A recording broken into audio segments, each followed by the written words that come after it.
Primeiro queria saudar a todos presentes, né, todos do gênero humano, né, em sentido amplo. Dizer que é uma felicidade ver uma sala tão cheia para ouvir falar de Marx, né? Eu não sei se é por obrigação, né, que o orientador puxa, né? Mas eu fiquei animado com a perspectiva revolucionária que isso aí nos aponta, professor José Vieira. Então eu queria saudá-los, né? Diminuir a expectativa de vocês. Eu não tenho pretensão nenhuma de resolver o problema de vocês com relação ao método, né? Até porque eu acho que eu não tenho os meus resolvidos, né? Assim, é um processo muito difícil, né? De sucessivas aproximações, e que não será uma fala pontual que vai resolver, mas que inaugura um debate, né? Que acho que é o mais rico, né? No sentido de estimular a investigação de todos a respeito das formulações desse tão importante autor do pensamento ocidental. Queria saudar minhas colegas de mesa, a professora doutora Ruth de Souza, da Federal de Goiás, a professora Maria Silveira, aqui, colega da UNB. Agradecer e ao mesmo tempo saudar o professor José Vieira, que eu já conhecia de via os eventos aqui da Faculdade de Educação, mas que recentemente nós nos aproximamos mais por intermédio do Tiago, que foi seu aluno, né, aqui na Faculdade de Educação. O professor José Vieira nos deu a honra de estar na banca do Tiago, que foi meu orientando, e virou mestre e nem veio me pedir bênção hoje. Cheguei aqui de manhã, isso é uma coisa séria, né? Então, ele que fez essa mediação, o professor José Vieira nos deu a honra de estar na banca do Tiago. Eu estive recentemente numa banca que eu compartilhei com a professora Marília, que está ali na plateia, de qualificação, do professor José Vieira. E para nós que somos lá do Avante, né, do grupo de pesquisa e formação sociocrítica, educação, esporte e lazer, que eu tenho a honra de compartilhar a coordenação do professor Fernando Mascarenhas, que também está aqui. Para a gente é muito importante essa interlocução com a educação, porque a educação física, muito embora desde meados dos anos 80 tenha avançado muito num debate de característica crítica, né, ainda é essencialmente um ambiente conservador, né? Então, quanto mais a gente puder estabelecer essas articulações, acho que é bom para os dois lados, tanto para a educação quanto para a educação física. Temos tido também, na linha coordenada pelo professor Fernando Mascarenhas, uma importante articulação com o pós-graduação em política social aqui da UNB, que também tem nos ajudado nesse aprofundado debate crítico, tanto na nossa área e na troca com esses programas. Queria agradecer então ao professor José Vieira pelo convite e, em nome dele, a linha de políticas públicas e gestão, ao programa de pós-graduação em educação e a direção da Faculdade de Educação da UNB pelo convite e a possibilidade de conversar com vocês. Ao mesmo tempo que eu saúdo, parabenizo, pode descer, eu vou ser meio irresponsável em dizer para você quando é o anterior. Ao mesmo tempo que saúdo a direção, a linha, parabenizo pelo ciclo de debates, né? Saúdo pela escolha da temática do método em Marx e dizer como é bom debater um clássico como Marx, né, em tempo de miséria da razão, né? Há um importante estudo do professor Carlos Nelson Coutinho, infelizmente recentemente falecido, que na inspiração de Lukács ele diz que a burguesia, né, depois de 1848, ou seja, no seu processo de decadência ideológica, ou seja, quando a burguesia não interessa mais a descoberta da verdade, e sim a justificação do existente, a burguesia acaba operando com dois mecanismos ideológicos, né? Em momentos de crise, ela estimula o irracionalismo, né? E contraditoriamente, uma classe social, uma falsa contradição, uma aparente contradição, porque foi uma classe social responsável pelo desencantamento do mundo, né? mas em momentos de crise ela acaba estimulando o irracionalismo, do qual talvez o chamado debate pós-moderno seja uma expressão, inclusive, né, estimulando a volta a sistematizações religiosas, né? Você vê um monte de gente usando do recurso dos cristais, das pirâmides e tal, para poder resolver suas crises contemporâneas. E em momentos de estabilidade, segundo Lukács ainda, a burguesia opera com o que ele chama de miséria da razão, ou seja, reduz a razão à sua dimensão prático-instrumental, ou seja, a sistematização de dados, a análise estatística dos dados, abandonando categorias fundamentais que foram pela própria burguesia revolucionária desenvolvidas, tais como o humanismo, tais como a razão dialética e o historicismo, ou seja, já houve história, não há mais. A tendência da burguesia, então, na sua fase decadente, é fazer com que a sua maneira de ser seja compreendida pelas pessoas como uma maneira de ser universal.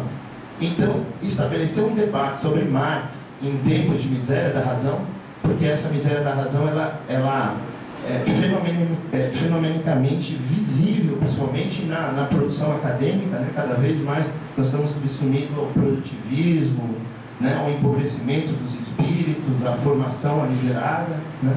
Então, é visível que nós estamos passando por isso. Estimular um debate sobre Marx, eu acho que ele contradita com esse espírito da universidade, com esse espírito acadêmico contemporâneo. Portanto, essa saudação especial. E por fim, cabe aí nessas palavras iniciais eu me apresentar um pouco melhor e dizer sobre que ponto de vista eu vou falar. O meu ponto de vista ele é limitado, porque eu só enxergo de um olho, né? Ou seja, eu sofri um acidente há muito tempo, então imagino, todo ponto de vista já tem uma limitação, o meu é mais limitado ainda. E o pior é que eu perdi a visão do olho esquerdo, né? Então eu tenho visto com o meu olho direito, o que prejudica ainda mais, talvez, o meu ponto de vista. Bom,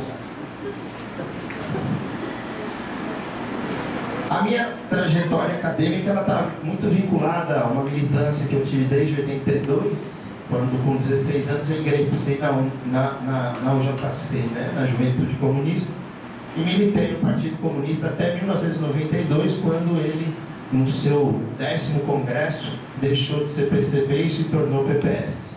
Grupo de pessoas que abandonaram naquele contexto o Partido Comunista e o então PPS, ficaram deslocados e sem militância partidária. Eu fui um desses casos, muito embora, né, os meus colegas como Fernando me provoquem, você ainda é do PPS, porque eu nunca me desfiliei, né?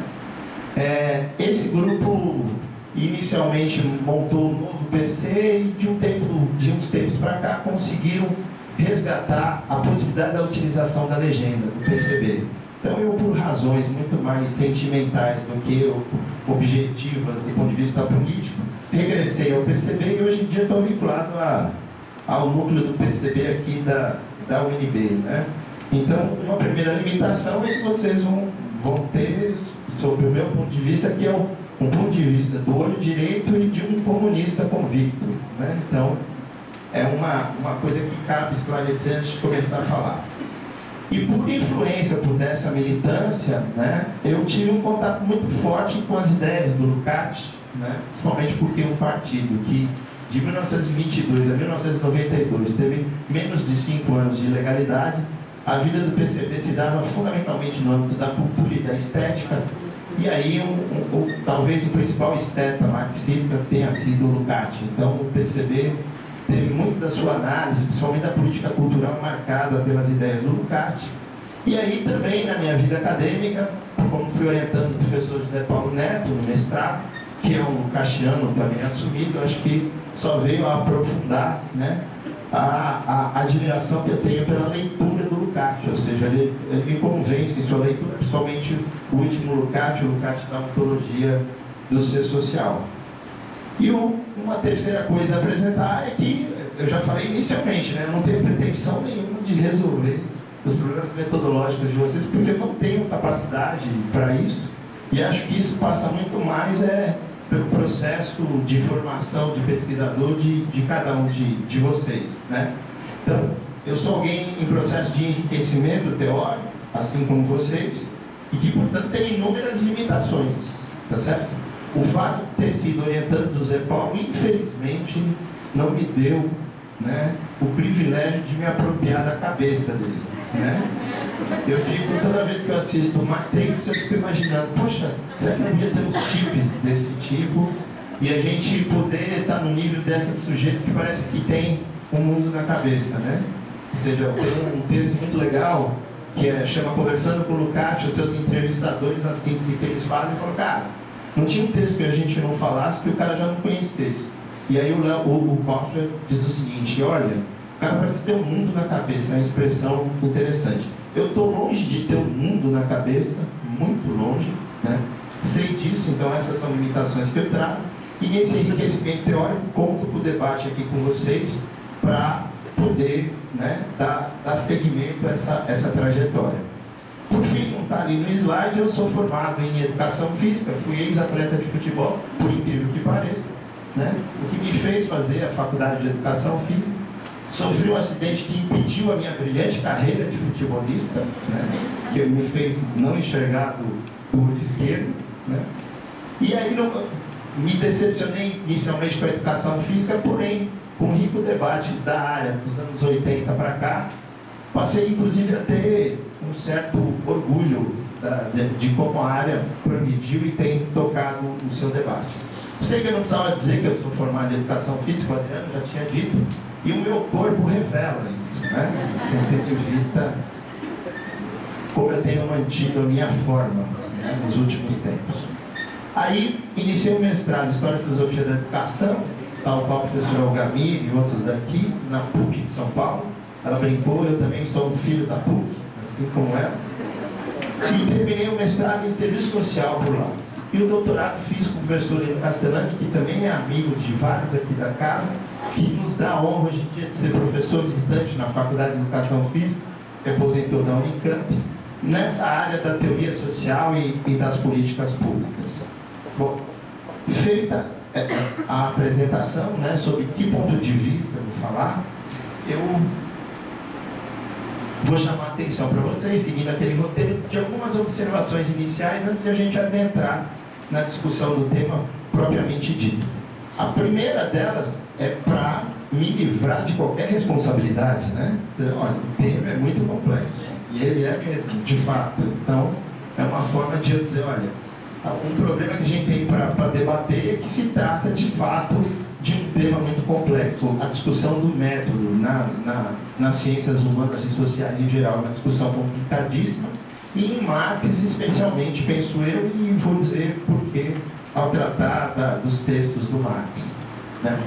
Em Marx, especialmente, isso se torna mais complexo em virtude de tratamentos equivocados do pensamento marxiano. Por um lado, a responsabilidade dos seus seguidores, né? E por outro lado, dos seus detratores, dos seus inimigos, né? No campo daquilo que se convencionou chamar de marxismo, indevidamente, acho que seria mais correto marxismos, nós podemos identificar péssimas tradições que muito mais adulteraram, falsificaram, complicaram, né, o acesso às obras de Marx, e outras boas tradições marxistas, né? Eu julgo que eu estou caminhando com uma boa tradição marxista, que é essa de inspiração lukáciana. Mas podemos lembrar do Lenin, podemos lembrar do Gramsci, né? Podemos lembrar recentemente mais atual do Polantzas e de outros grandes marxistas que conhecemos, do Goldman, né? E vários outros. Mas também, acho que falar mal também não convém, né? Mas também tem vários que atrapalharam bastante o chamado debate marxista. Se complica mais ainda tendo em vista a trajetória dessa obra, né? Vocês já viram um sujeito ter os seus direitos civis e políticos cassados por se assumir weberiano? Não, você vai ser preso porque você é weberiano, ou você vai ser preso porque você é durkheimiano. Não, você, em geral, é preso, tem os seus direitos civis e políticos cassados, né? Porque esse referencial, ele implica também uma determinada posição política, né? Uma posição em relação ao status quo, aquilo que está posto. Uma outra complicação na abordagem do tema é que, fruto de uma série de transformações pelas quais o mundo passou, notadamente aquelas que, né, no âmbito da política, apontaram para o fim do chamado socialismo real, e com isso, né, o ataque aos estados de bem-estar europeus, né, se fez uma leitura de que o fim do socialismo, né, real era, ao mesmo tempo, o fim de Marx. Então,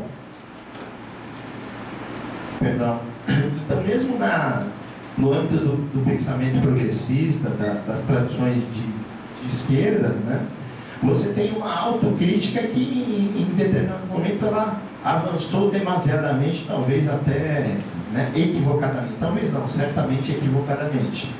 Então, se atribuiu a Marx, né, um problema que transcende exclusivamente o fim do socialismo real. Ou seja, há uma crítica chamada pós-moderna, do debate pós-moderno, que atribui os problemas que nós temos hoje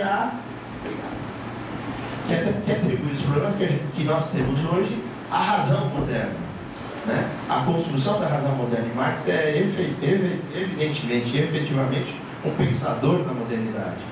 Mas esse tal de projeto da modernidade, ele tem vieses distintos. Ele tem um viés que faz concessões à razão instrumental, como é o caso do positivismo, e também teve um viés revolucionário. A crítica pós-moderna, ela faz então uma generalização indevida, não mostrando a diferença desses autores. Então, por exemplo, trata Comte e Marx como se fossem a mesma coisa, e atribui a Marx uma série de problemas que dizem mais respeito à razão instrumental, tá certo? Então, Marx, hoje em dia, é um autor totalmente avesso à ambiência cultural contemporânea. Eu acho que, olha, seria, inclusive, eu vou tirar uma foto para mostrar para as pessoas, olha, veja bem, nós não somos assim, né, um objeto de museu como vocês imaginavam, né? Dá para quanta gente interessada em entender um pouquinho de Marx. Mas hoje em dia a coisa está de tal maneira que o sujeito, para dizer que se move, faz as suas análises a partir de Marx, ele o faz muitas vezes envergonhadamente, né? Porque certamente está na moda tratar de Marx. Então, mais um motivo para saudar aqui o nosso evento. Ainda nessas observações iniciais, da quarta eu já tratei, por favor, a próxima. Kátia. Obrigado. Essa ambiência cultural tem deslocado o debate, fruto desse avanço do chamado debate pós-moderno, né? Tem reduzido o debate a uma disputa epistemológica. Então, Marx sofre com isso também. Então, a ideia é de estar muito mais centrado, esse debate epistemologista, em como se conhece, né? E aí, Marx tem preocupações que são epistemológicas, mas a sua preocupação fundamental não é de caráter epistemológico, é de caráter ontológico, como nós vamos ver mais à frente. Esse epistemologismo reduz o homem ao conhecer, de tal maneira que daqui a pouco, por desdobramento, reduz a linguagem, e daqui a pouco reduz a ciência a jogos de linguagem, a consensos intersubjetivos, né? Ou seja, porque o real deixa de ser referência, né, para a elaboração de enunciados científicos, né, de enunciados teóricos. Eu não quero com isso diminuir a importância da epistemologia em Marx, mas de ressaltar que em Marx a epistemologia está subsumida à ontologia. Só assim, desculpa se eu exagerar no caráter didático, tá? Então, mas eu vou tentar me fazer claro. A ontologia é um ramo da filosofia que estuda a teoria do ser, o que os seres são. Entre aquilo que os seres são está também a sua capacidade, a sua possibilidade de conhecer, que é o âmbito da epistemologia, ou seja, de como é que se dá essa relação sujeito-objeto, né, na apropriação do conhecimento, na reprodução ideal do movimento do real, que é o conceito de teoria com o qual a gente trabalha. Essa discussão da epistemologia, ela não foi de pouca conta. Então, eu quero insistir que ela não deve ser destratada. É só para dizer que hoje em dia a gente está... eu estou mais indicando que contemporaneamente, atualmente, nós estamos muito subsumidos a uma discussão epistemologista. Mas o debate epistemológico ele não foi pequeno nem desimportante sobre um determinado contexto. Imaginemos, vamos fazer aqui uma regressão, o processo de crise do feudalismo, né, e de gênese e consolidação do capitalismo. Veja só, sabemos nós que a ordem feudal, do ponto de vista do cimento ideológico, se acertava no pensamento religioso, né, de viés cristão, especialmente católico. Então a contribuição do Descartes nesse contexto, ela não é pequena não, né? Ou seja, imagina alguém dizer o seguinte: eu não quero mais me lidar com as questões da metafísica, que eram a prova da existência de Deus, da imortalidade da alma e a existência de um outro mundo para além da transcendência da liberdade. Eu quero saber o que os homens podem conhecer racionalmente. Nesse contexto, essa é uma preocupação de caráter teórico extremamente revolucionária. Então, se a gente pega a trajetória da filosofia moderna, o racionalismo subjetivismo de Descartes, aí depois as contribuições do empirismo, a tentativa de síntese do Kant e a crítica de Hegel a Kant, né, nós vamos estar ao mesmo tempo mapeando o processo de trajetória ascendente do pensamento burguês. Nesse contexto, interessava à burguesia a descoberta da verdade. E, portanto, o debate epistemológico era da maior importância. Tá certo? A grande virada que o Marx dá é que a sua preocupação ela é também epistemológica, mas vem a reboque de entender um novo objeto. Marx não nos apresenta, como diria Lenin, uma nova ciência da lógica. Ele está preocupado com a lógica burguesa, né? O que os seres são num determinado contexto histórico, que é o contexto histórico da ordem burguesa, né? Então, está ali no quinto, né? O esforço investigativo de Marx, portanto, não foi de debater o como conhecer, mas foi de conhecer determinado objeto. Mas há nele, em poucas páginas, diga-se de passagem, apontamentos de ordem metodológica, que é os quais eu vou tratar aqui com vocês. Tá certo? E esses pequenos apontamentos metodológicos, vamos já anunciar, vocês vão encontrar esses apontamentos, especialmente na Miséria da Filosofia, e no texto que eu vou trabalhar aqui com maior riqueza de detalhes, que é a introdução de 1857, ou a introdução de Paracrítica da Economia Política.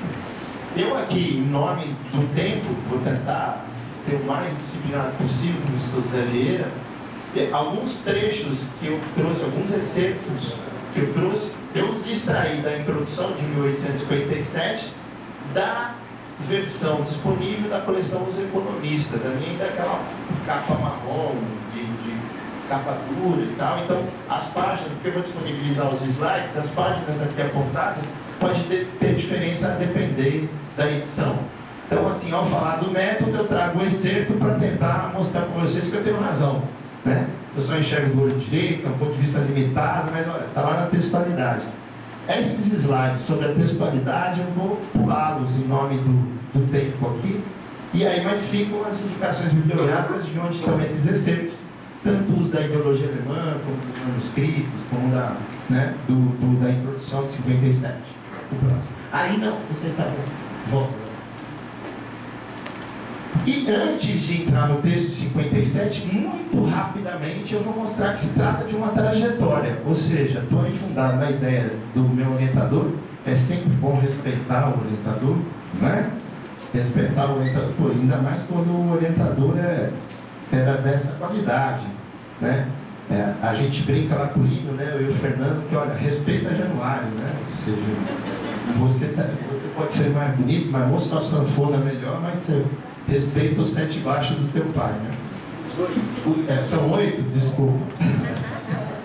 É que eu não entendo nada de sanfona, né? Assim, eu fui assistir ao filme, mas não contei os baixos.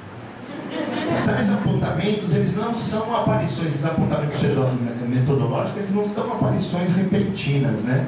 eles resultam de um esforço de uma longa trajetória investigativa sobre um determinado objeto, no caso, a ordem burguesa.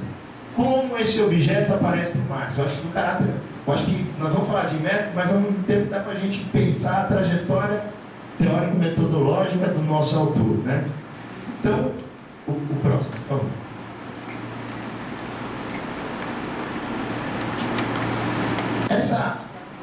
Esse objeto investigativo, como é que ele aparece, né? Qual o contexto, então, em que você tem a primeira aparição, se a gente tomar os manuscritos de Froissart, ou seja, a crítica da filosofia de Hegel, como um texto inaugural? Então, o Marx, como vocês sabem, vai à universidade, filho de judeus, né, de classe média, pai queria que ele formasse direito, ele desiste do direito, resolve se formar em filosofia, e na universidade ele sofre com várias influências hegelianas, né? Ele se junta aos jovens hegelianos, e tudo indicava que o Marx caminhava para ser um professor universitário na Universidade de Berlim. Porém, as circunstâncias políticas da época mudaram a trajetória do sujeito. Você vê aqueles acasos, né, que ocorrem na vida da gente. Assume o poder em 1840 o Frederico Guilherme IV, e o Frederico Guilherme IV nomeia para a Universidade de Berlim o Schelling, talvez o principal inimigo teórico do Hegel. Ou seja, isso faz com que a possibilidade de ser professor universitário caia por terra, dele e de todos os jovens hegelianos. Aí o sujeito tem que se dedicar ao trabalho. E como escrevia bem e tal, tem um jornal, a incipiente burguesia alemã da época, funda um jornal, a Gazeta Renana, chama o Marx para trabalhar e rapidamente assume a função de editor-chefe e vai ter que lidar com um caso, com um acontecimento do sul da Alemanha. Ou seja, lá uma região muito fria, e você tinha algumas fazendas que viviam da exploração da madeira. Madeira essa que era cortada ainda no machado, então sobravam umas lascas que viravam lenha. Numa região muito fria, extremamente importante, tinha um valor comercial e havia um direito consuetudinário, aquele que não está registrado, mas vem de geração para geração, que esses caras empobrecidos poderiam entrar nessas fazendas, catar essa lenha e trocar essa lenha por dinheiro, por alimento, né? E aí o Frederico Guilherme IV, além de nomear o Schelling, ele baixa um decreto proibindo os catadores de lenha de adentrarem a essas propriedades. O Marx, na condição de jornalista da Gazeta Renana, é chamado a ir lá noticiar, né, repercutir o acontecimento, e lá chegando, né, ele escreve um artigo no qual ele se coloca do lado dos catadores de lenha, porém todo o referencial teórico dele indicava uma outra coisa e ele percebe essa contradição. Ou seja, a sua inspiração, que era o Hegel, tinha um tratado de filosofia do direito no qual ele defendia a propriedade. Talvez uma das obras mais conservadoras do Hegel foi aquela que ele enfrentou nessas circunstâncias. O Marx volta de lá com um objeto. Fala, rapaz, eu fiz o artigo, mas eu não entendi. Porque, ou seja, foi uma questão de princípio, de um eticismo me colocar do lado dos... Olha, esses caras não têm o que fazer se eles não puderem catar lenha. Porém, do ponto de vista teórico, eu não tenho clareza sobre isso. Então, Marx, aí defendemos, né, que ele tem a gênese do seu objeto. Qual é o seu objeto? Ele quer entender o que está acontecendo, que raio de sociedade é essa, né, em que a propriedade vem antes que as pessoas, né? Como entender isso daí? Fruto da sua formação filosófica, a primeira hipótese que ele tem é de que isso tem a ver com a política. E, portanto, o primeiro movimento dele de entender esse objeto vai ser no sentido de perceber quais as determinações de ordem política que atuam nesse problema, né? Então, nós podemos dizer que o Marx, nesse processo inicial, né, ele está preocupado em conhecer um determinado objeto, uma determinada forma de ser. o que nós somos nessa ordem social. O que é essa ordem social e o que somos nela. Então, nesse sentido, que parece, né, se levantar daí uma preocupação de caráter ontológico. Toda a trajetória posterior do Marx vai tentar, vai ser um intento de se enriquecer como sujeito investigador para entender esse objeto. Então, os 3 próximos slides que eu vou pular, eu vou aqui fazer uma breve síntese sem fazer uso direto deles. Então, aí, para vocês entenderem depois dos slides, né, o que está em QJ é questão judaica. O que está em T é a crítica da filosofia do direito de Hegel, uma introdução. O que está NEF são os manuscritos econômicos filosóficos, ou seja, como é que ele vai construindo o seu arsenal categorial. Então ele vai construindo esse arsenal categorial, tentando entender que tipo, aquele objeto que ele se pôs, a sociedade burguesa. Vai para Croix num balneário e na lua de mel leva um bocado de livro, né? É sério, é verdade. Né? Uma brincadeira infeliz que eu fiz durante a banca, não vou fazer hoje aqui. Né? Ele vai para a lua de mel e leva, achando que o problema está na política, especialmente na relação entre Estado e sociedade civil. Então, essa crítica da filosofia do direito de Hegel, se vocês pegarem para ler, a Boitempo, hoje em dia, sistematizou, está disponível, está tanto lá a crítica da filosofia de direito de Hegel, que é a primeira crítica, quanto a segunda, que é esse crítica da filosofia do direito do Hegel, uma introdução que aí sim ele fez para a publicação. Mas o crítica da filosofia do direito do Hegel, vocês vão ver como é que ele operava para estudar. Ele vai tirando excertos do Hegel, entende os excertos e vai dialogando com eles. E ele, a partir de uma influência do Feuerbach, chega à seguinte conclusão: no Hegel, Estado e sociedade civil estão invertidos. O que é predicado aparece como sujeito, o que é sujeito aparece como predicado. Tal qual o Feuerbach tinha feito na essência do cristianismo. Olha, não foi Deus que criou os homens, foram os homens que criaram Deus. Ou seja, o homem se aliena, né, e deixa de ser sujeito e se coloca como predicado, quando na verdade ele é sujeito. Marx, Alá, Feuerbach, faz a mesma coisa, sacar a relação entre Estado e sociedade civil, que era uma discussão da maior importância do ponto de vista da teoria política. Desde o Maquiavel, essa discussão, né, estava presente no pensamento moderno.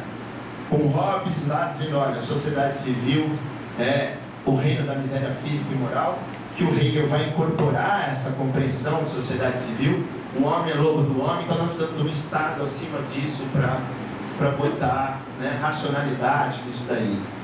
Aí o Locke, com uma posição totalmente diferente, uma vez que era alguém pertencente à burguesia ascendente, e Hegel tinha a mesma compreensão do Hobbes. Olha, a sociedade civil é o reino da miséria física e moral, onde o cara quer furar o olho do outro para acumular. É o Estado que põe racionalidade nisso. Qual a sacada do Marx, que é a primeira sacada importante? Ele diz, olha, sociedade civil e Estado constituem uma unidade. O Estado é a expressão jurídica de uma determinada sociedade civil. Aí ele saca o próximo passo do estudo. Eu não sei se vocês estão apoiando a minha intencionalidade, mas é mostrar como o cara, em face ao objeto, ele vai se enriquecendo, né, nessas sucessivas aproximações. Ele saca o seguinte: eu não vou entender o que é o Estado e a política se eu não entender o que é essa sociedade civil. A sociedade civil burguesa. E aí, a Gazeta Renana fecha, ele vai para um alto exílio em Paris. Lá encontra outros refugiados alemães e mais os franceses lá que também militavam no movimento socialista, vai ter contato com o movimento socialista e tal. E funda com esses refugiados uma revista chamada Anais Franco-Alemães. Nesses Anais Franco-Alemães, ele recebe pela primeira vez um texto que trata de economia política. Um sujeito que o primeiro contato dele tinha sido péssimo, chamado Friedrich Engels, filho da burguesia abastada. Ele achava, pô, esse cara tá com nada, né? Ele recebe um texto para ser publicado nos Anais Franco-Alemães, chamado Esboço de uma Crítica da Economia Política. Esse texto, né, o Marx vai dizer, é como se fosse uma machadada na minha cabeça. ele vai perceber que ele não pode entender o Estado sem entender a sociedade civil. A primeira consignação desses estudos iniciais de economia política vai estar presente nos manuscritos econômicos filosóficos, né? Em que ele trata da alienação, ele trata do trabalho, já é resultado dessas primeiras aproximações com o debate da economia política. A Miséria da Filosofia é um texto no qual Marx faz as primeiras... ele já tem uma leitura do Ricardo, do Adam Smith e tal, e ali ele desenvolve pela primeira vez a categoria da totalidade, no método, como ela é importante. Então, aí vocês me permitem, pulando essa trajetória, já que não é uma aparição repentina, ou seja, é processo de um longo amadurecimento de alguém que quer investigar determinado objeto, e por isso não é uma ciência da lógica, é a lógica de um determinado objeto que ele acompanha. Eu vou pular para os apontamentos metodológicos da introdução de 1857, que a Kátia já gentilmente colocou. Bom, como é que é a estrutura desse texto? São lá em torno de 18 páginas. As 11 primeiras ele trata de algumas categorias da economia política, e nas últimas 7 ele nos traz alguns apontamentos de caráter metodológico, ou seja, como é que tem que ser o que ele chama de método da economia política. O próximo.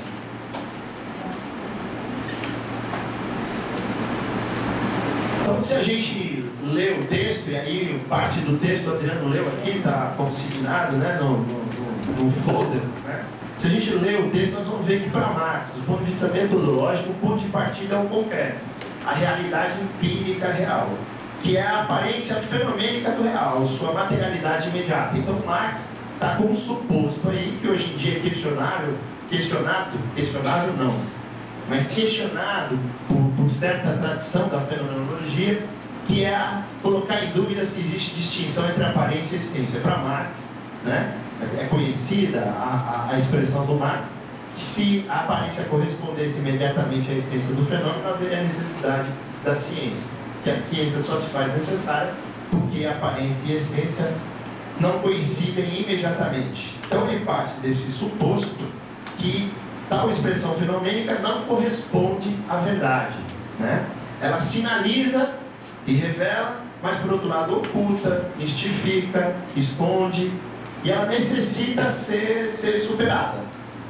Para superá-la é necessário negá-la. E aí a categoria da negação nessa tradição não é o cancelamento da aparência, mas é o cancelamento temporário, né? A aparência é um dos momentos do real, mas ela não é toda, é um dos momentos da verdade, mas não é toda a verdade. Então a gente parte dela para poder, por meio das abstrações, ver o que tem para além da expressão fenomênica imediata. Aí eu vou te pedir que você pule 3 slides, que são trechos da introdução. Vocês vão lá na página 14 e tal, só para mostrar esse caminho, né? Que eles, olha, mas o que é a população? A população é um todo caótico, se não saturado de determinações, né? Aí falam, olha, depois tem que fazer o caminho de volta. Vamos ver isso aqui no desdobramento aqui do método. Então, na passagem, depois vocês leem, por favor. Além do ponto de partida, aparecem as categorias fundamentais para a compreensão da realidade: a abstração e a totalidade. Para Marx, cabe a razão, por meio da faculdade da abstração, ir além do dado inicial, que por carecer de determinações encontra-se demasiadamente abstrato, a fim de identificar fenômenos que implicam e explicam.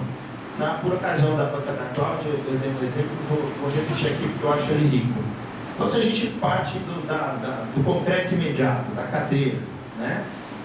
Pegando a cadeira como objeto, então o que é cadeira? Cadeira é um objeto no qual se senta, mas espera aí, a cadeira que eu estou é muito mais confortável do que vocês se encontram, né? Eu sou um palestrante, eu sou professor, né? Ou seja, cadeira parece representar também uma cadeia de hierarquias sociais. Você está numa loja de móvel para escritório, você vai ver que a coitada da digitadora é a cadeira que é espera, né? A cadeira do diretor, a cadeira do presidente, elas são todas distintas.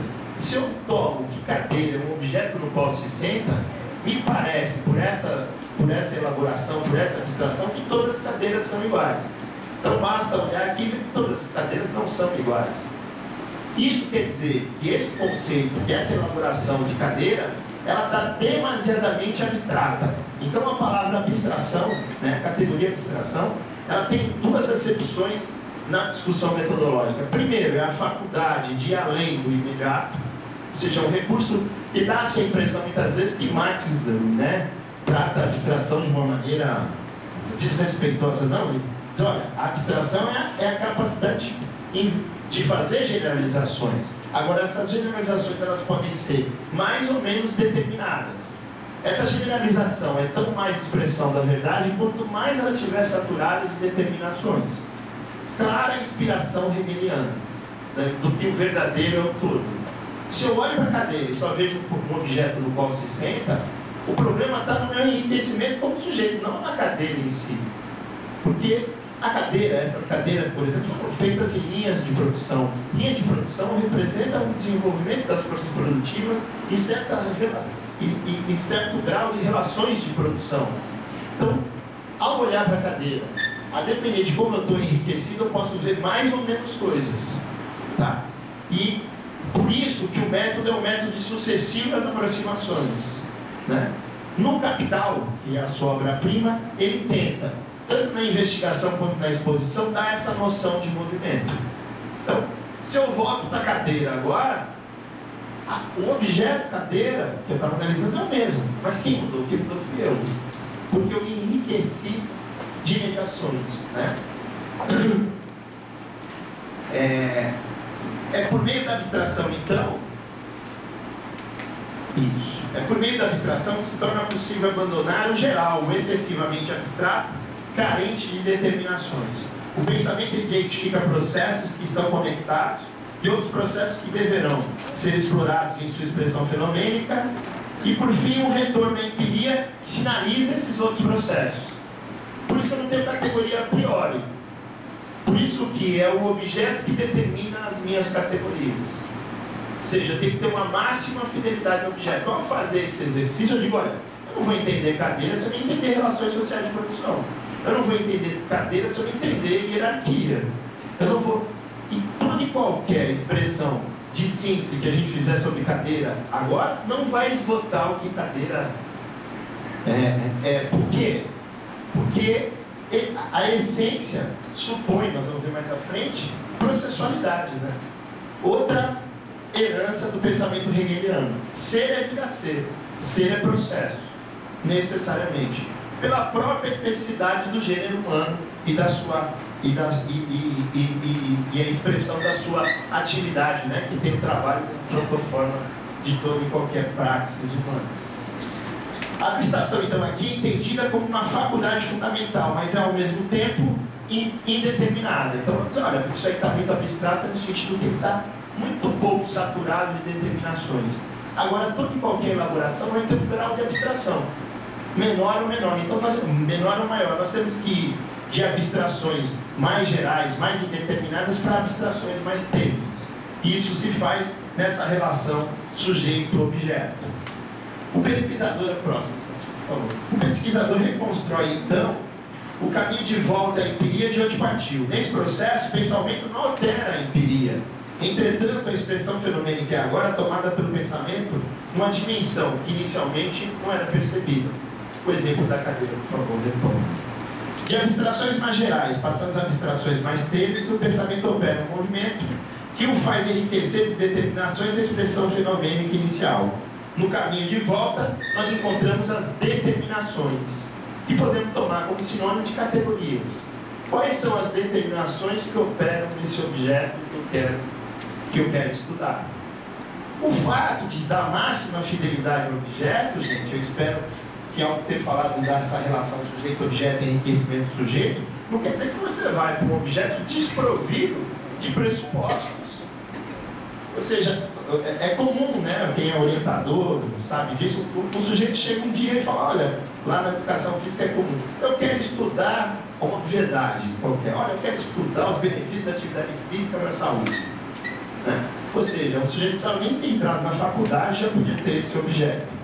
Conforme ele vai lendo, vai estudando, você vai dando outras coisas, necessariamente o que ele entende por saúde, o que ele entende, tem que se modificar. Então, Quando o cara diz, olha professor, eu estou com dificuldade de alimentar, em geral é porque não está lendo, é porque não está estudando, né? Porque ao se enriquecer como sujeito, você vai vendo a dimensão daquilo lá, e fala, rapaz, quanto mais eu sei, mais amplia a minha ignorância, mas eu tenho que focar aqui. Aí você está amadurecido como pesquisador.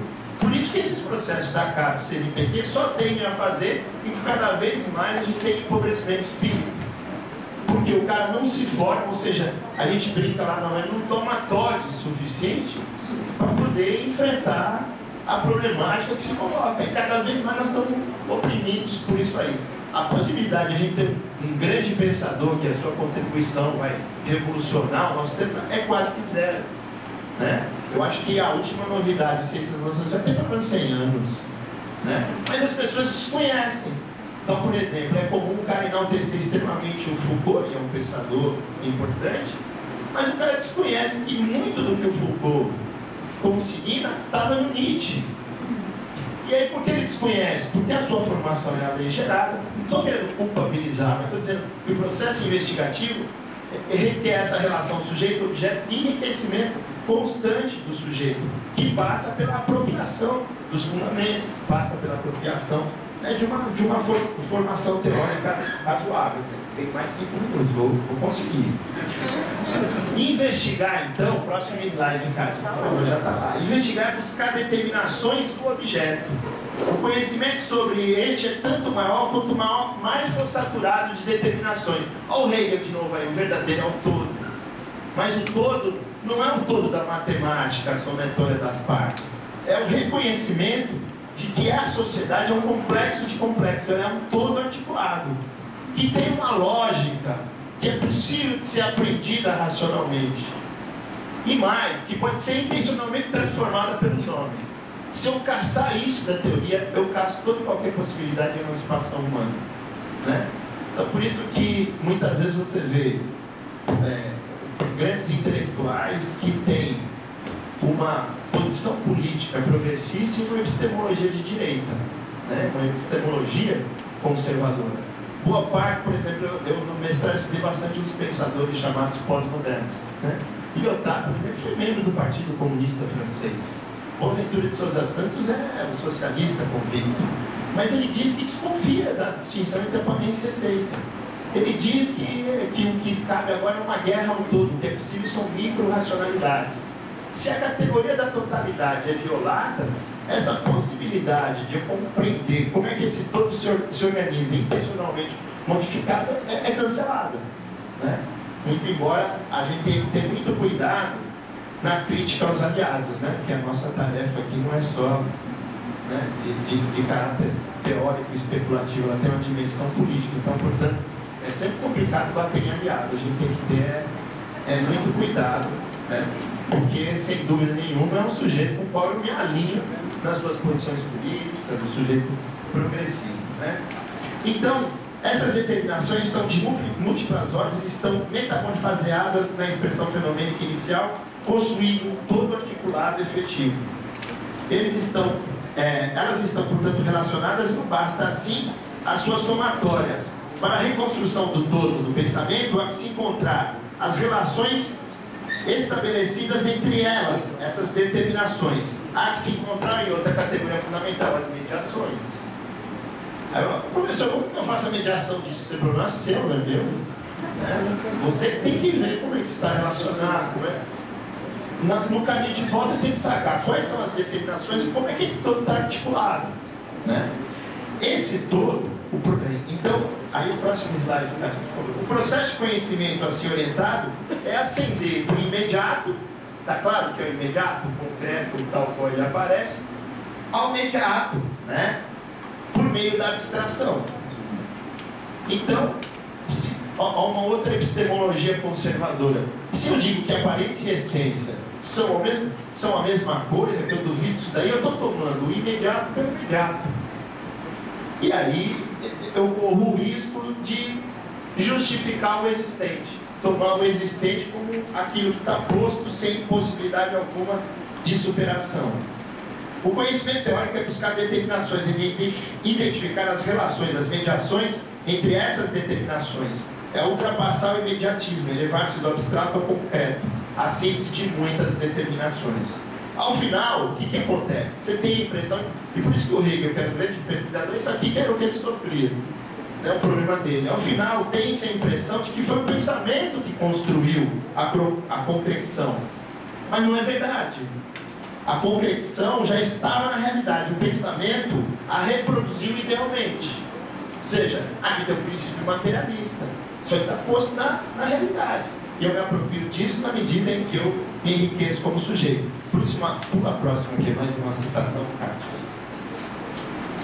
Então, o conhecimento ele é tão mais verdadeiro quanto mais estiver saturado de determinações e mediações, porém sempre incompleto, apesar de verdadeiro. A razão jamais esgota o real. Esse sempre é mais complexo que as teorias que o explicam. Por isso não é admissível, na inspiração marxiana, né, nas tradições marxistas, você toma Marx de uma maneira fundamentalista, nada mais contraditório do que isso. Então, por exemplo, é comum, por exemplo, na discussão de política social. Por exemplo, eu sou um defensor de reforma e revolução.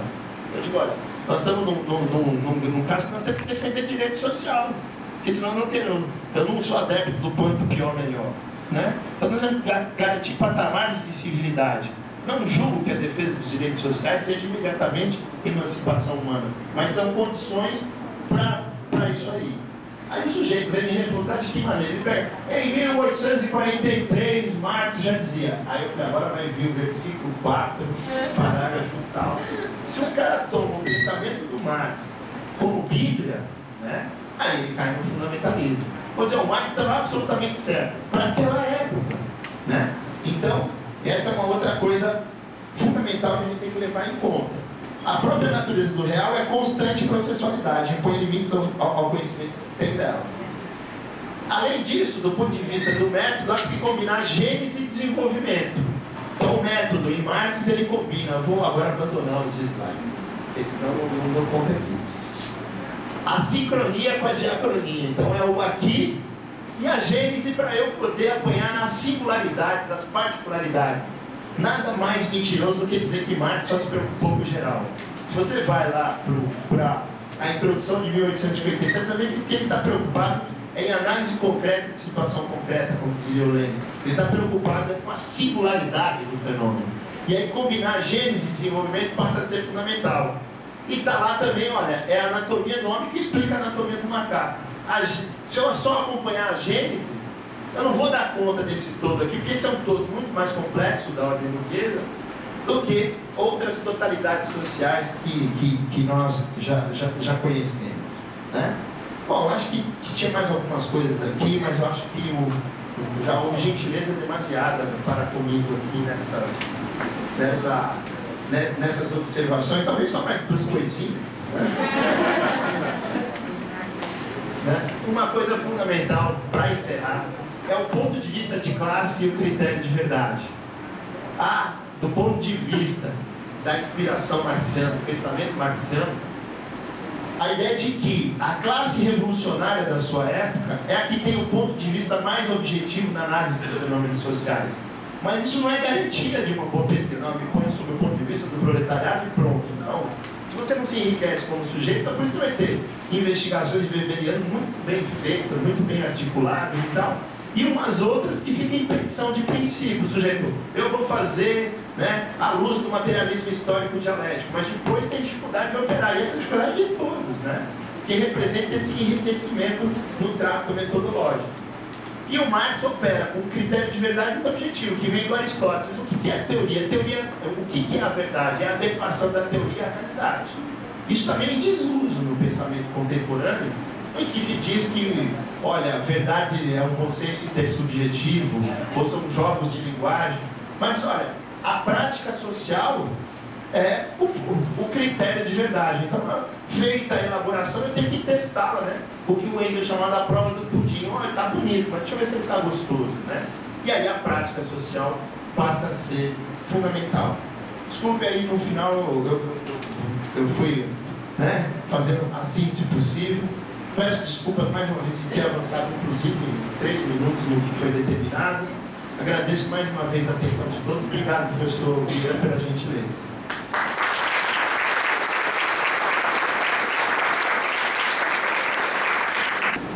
Professora Marília, primeiro o seguinte, a distinção que se faz entre o marxismo e o pensamento marxiano, e aí não é pretensão minha ter controle sobre o pensamento marxiano, mas é de tentar mostrar que eu estou me referindo aos textos do próprio Marx, as elaborações por ele feitas.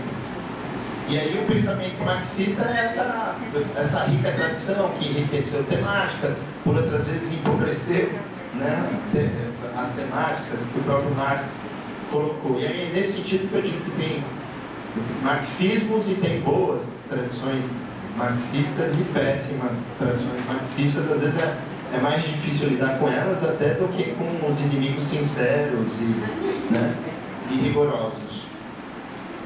Realmente, Marx é um pensador do século XIX e eu não tomei o cuidado aqui de dizer algo que eu aprendi lá com o Zé Paulo, que o Marx é absolutamente necessário, por um lado, para você entender o contemporâneo, mas ao mesmo tempo insuficiente.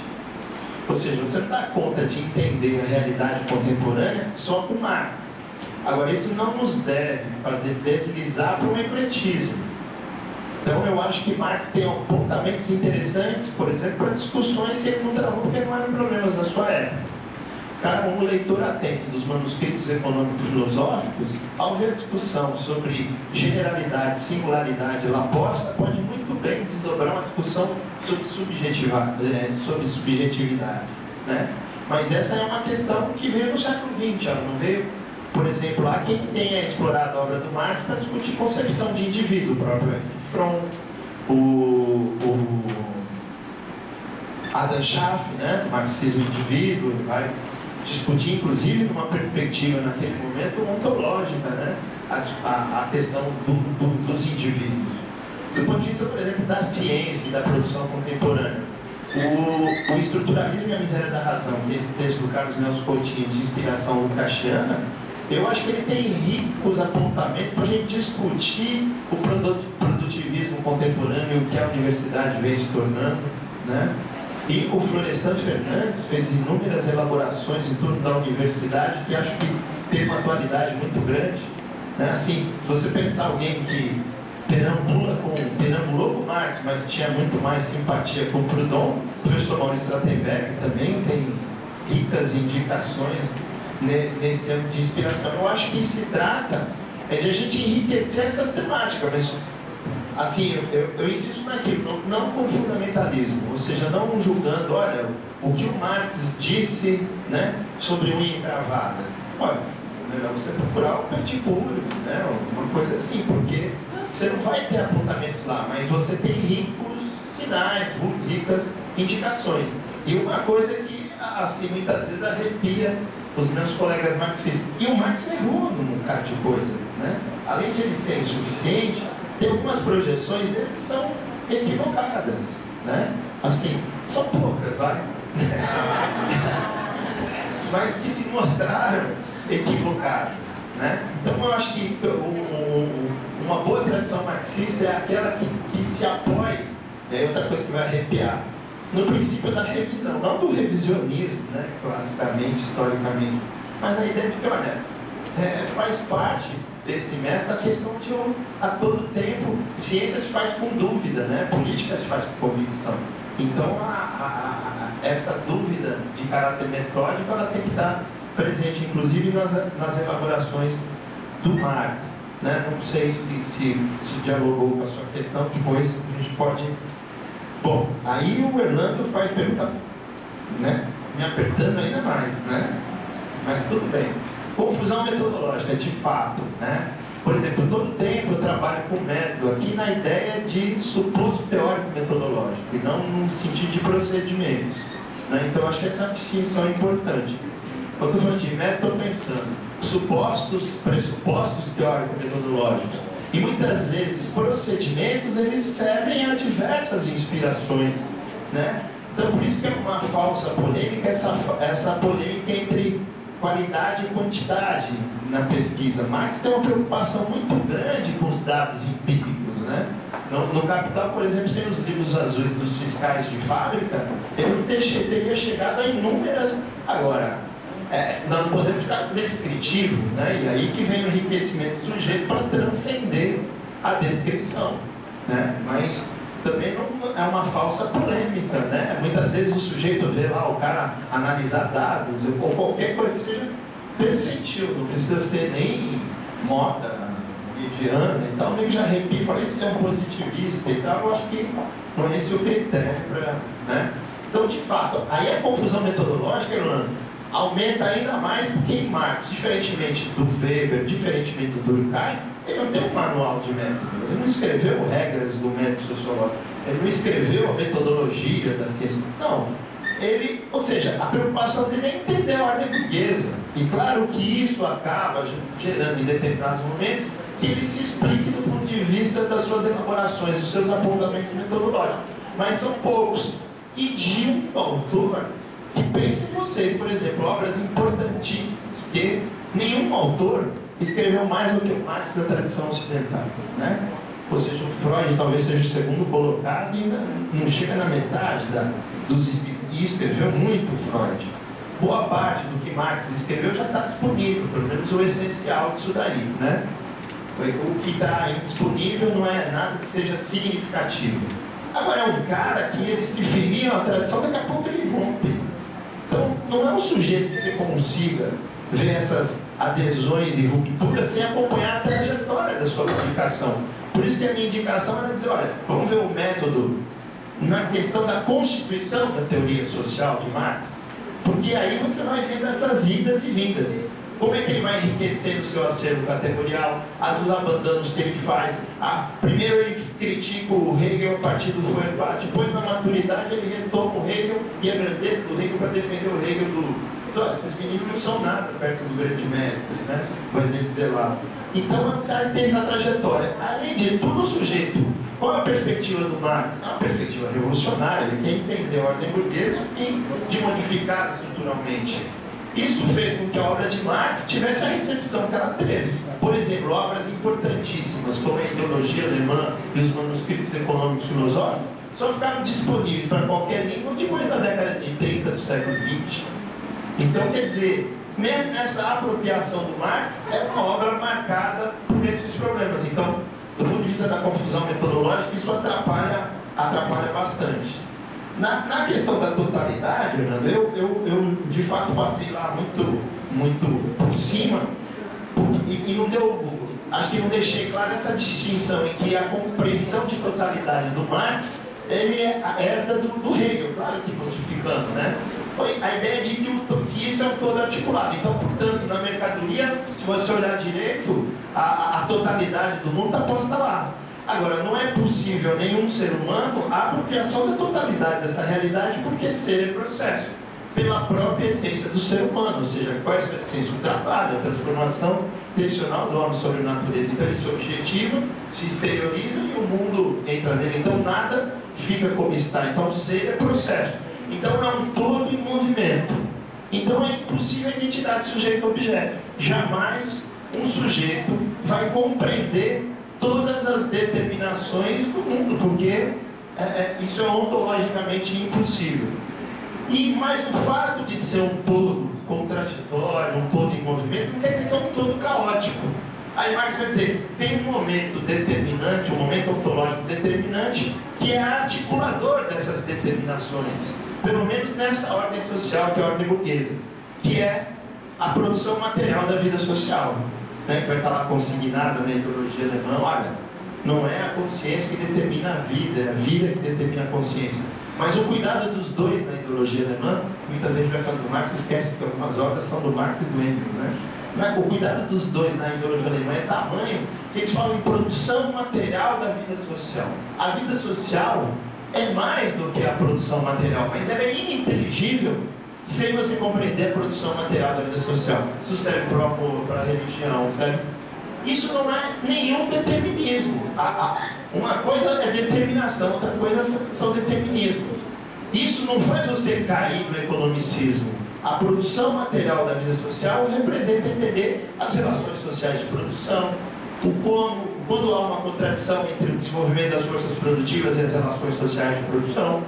Agora, o entendimento disso, né, ele é possível de ser feito mesmo reconhecendo essa limitação de que nós não podemos saber tudo sobre todas as coisas.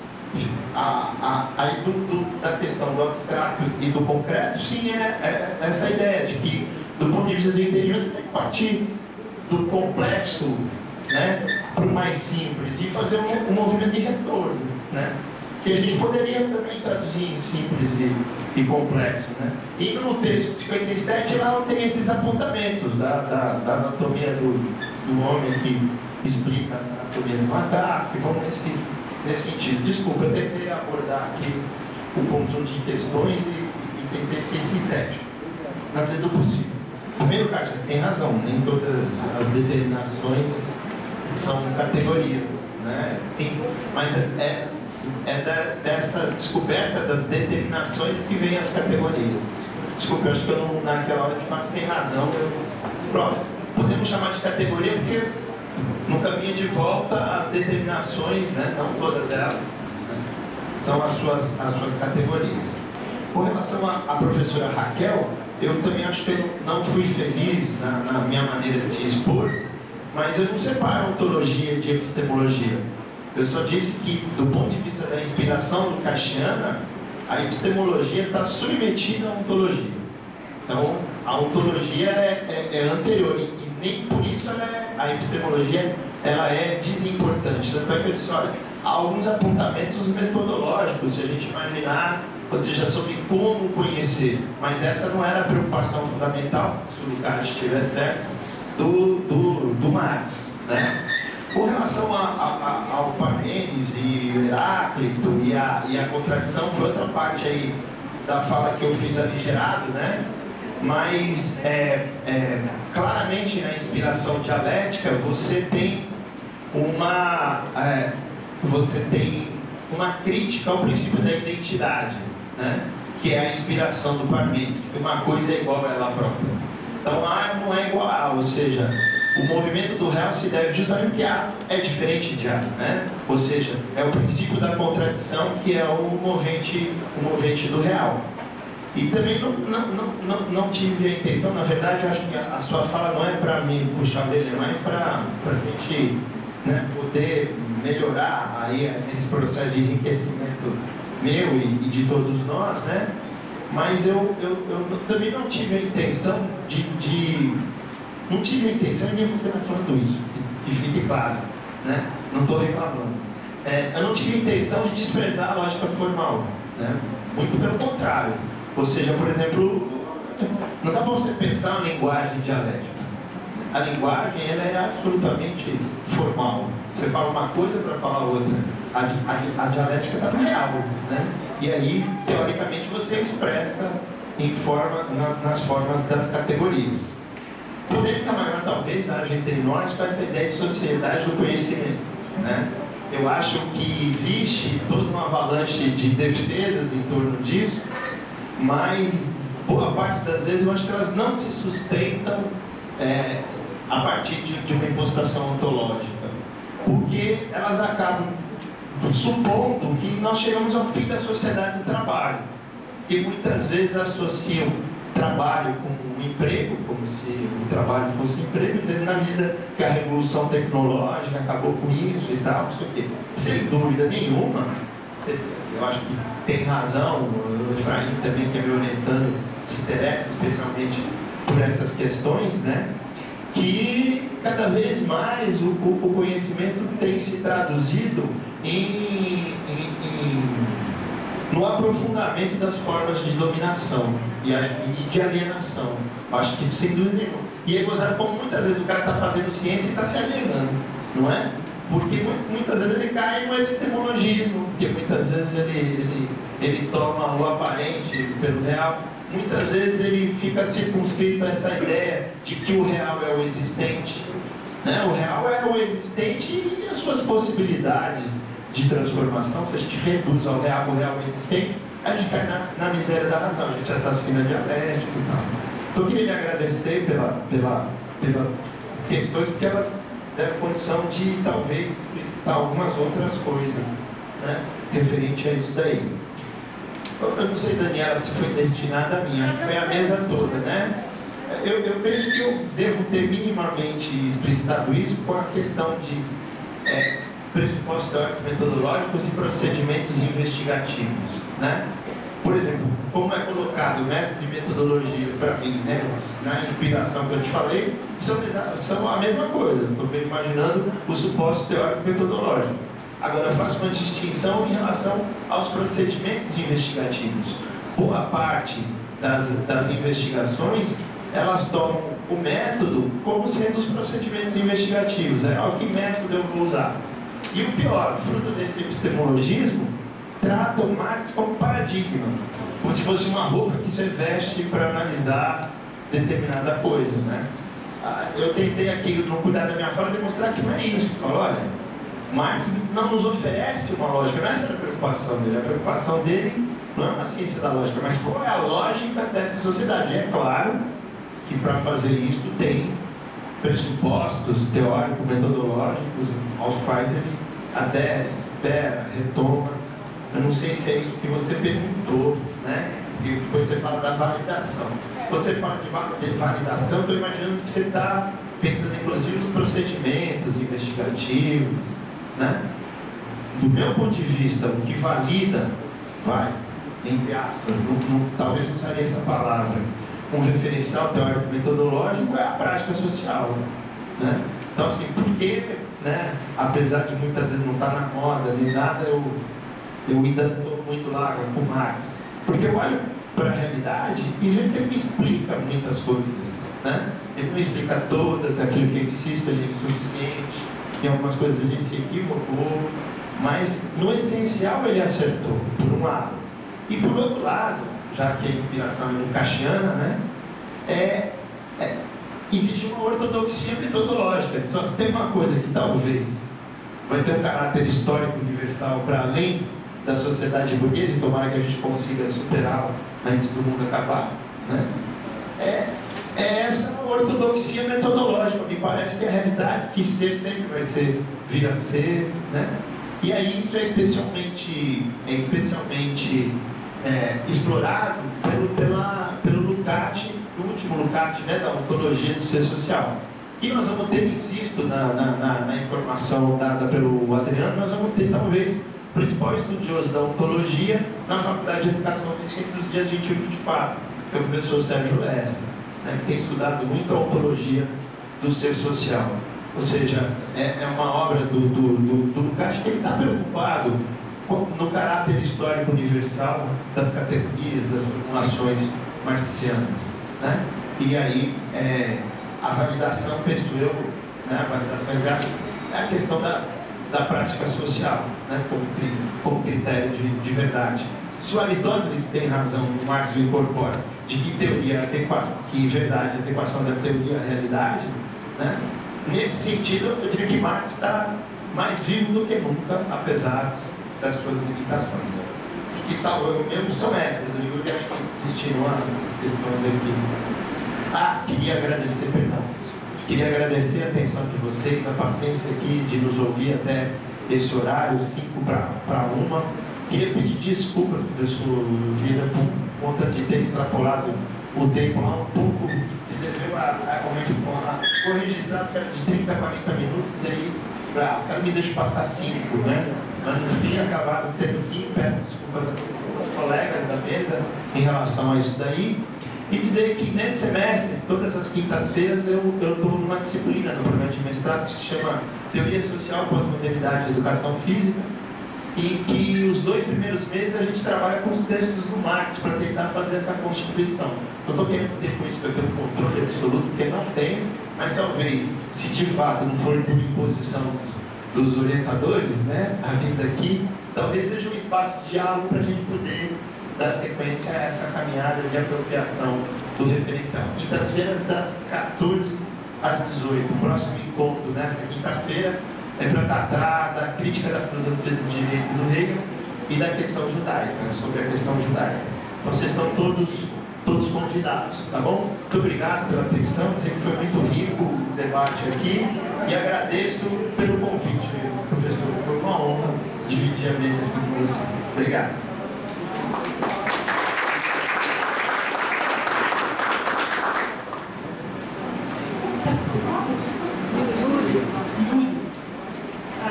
A o parecer, o seu tratamento extraído aqui na hora.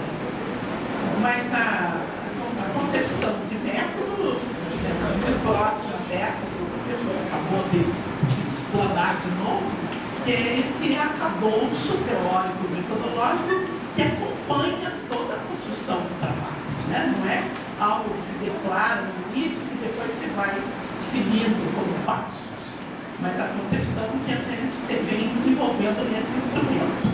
E ele articular teoria e prática e denominá-la praxis é um dos momentos, é um dos elementos que deveria aparecer na discussão.